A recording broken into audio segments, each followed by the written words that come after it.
In our next story right now. So, Abia State is making some bold moves that are definitely worth paying attention to.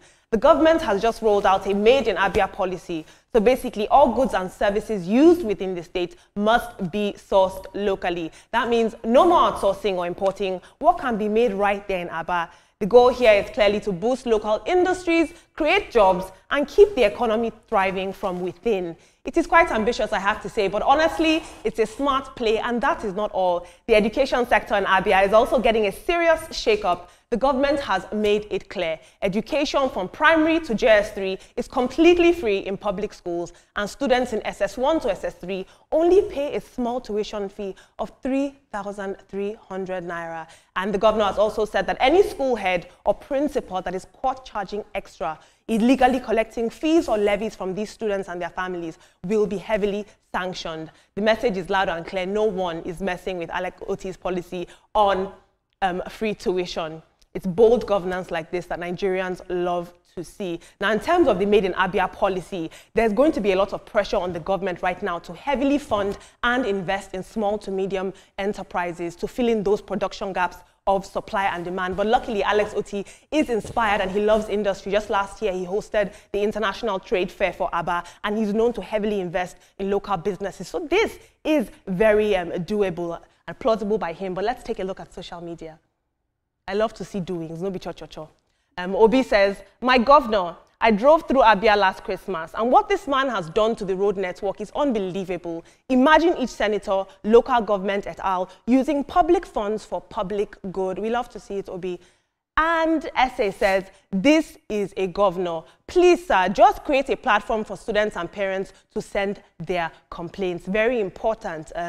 And hopefully they create a channel for that and start paying our teachers more so they have less incentive to cheat and on this school fees issue. But in our final story, the entertainment news, Burna Boy, as usual, is not holding back, and he's ruffling some feathers again. The Grammy-winning star has come for Nigerian artists who think that local fame is the peak of excellence. He implied that success in Nigeria is not worth celebrating, and he claimed that 1 million streams in Nigeria only brings in a measly $300 to $400. Meanwhile, artists abroad are cashing out $3,000 to $4,000 for the same amount of streams. He's also advising his fellow colleagues not to let Nigerian social media polls and fans deceive them, stressing that they won't fill up stadiums for artists globally.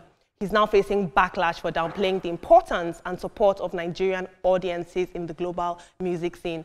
Still in the entertainment world, his colleague, Afrobeat superstar Davido, is focusing on family life. In an interview with The Breakfast Show in America, he says that he's done cheating and that his white wedding to his partner, Chioma, is happening in Miami by August. Take a look at what he had to say. And doing that. So I'm doing my white wedding in Miami in August. Oh, I thought you did it. That was traditional.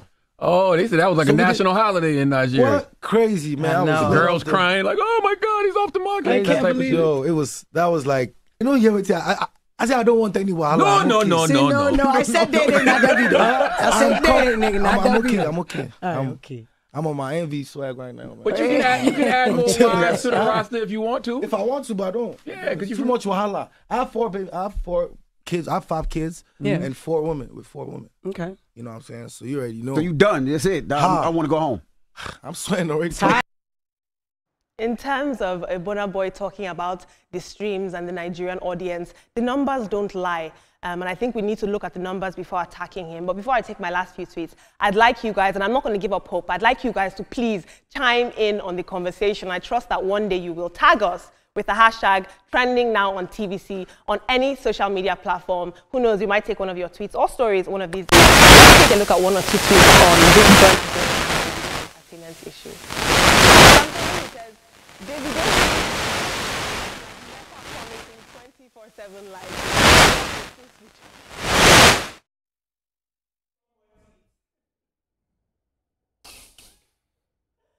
And someone said, God will continue to help him to be faithful. Davido has seen Pepe. All right. But you know, I'm going to quickly just move on the story of the governor of Abia State as well. Interesting, Olamide, those stories that you have mentioned, and the fact that Davido and all of the issues around entertainment and the other stories there quickly because of our time.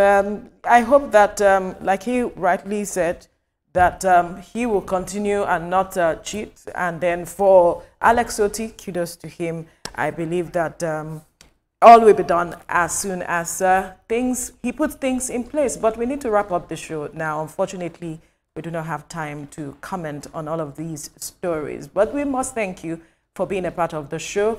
And remember that the views and reactions of all our resource persons are theirs and have no connection with TVC News. Up next is Your View with the Ladies, and afterwards this morning with Yori Falarin. Just stay safe.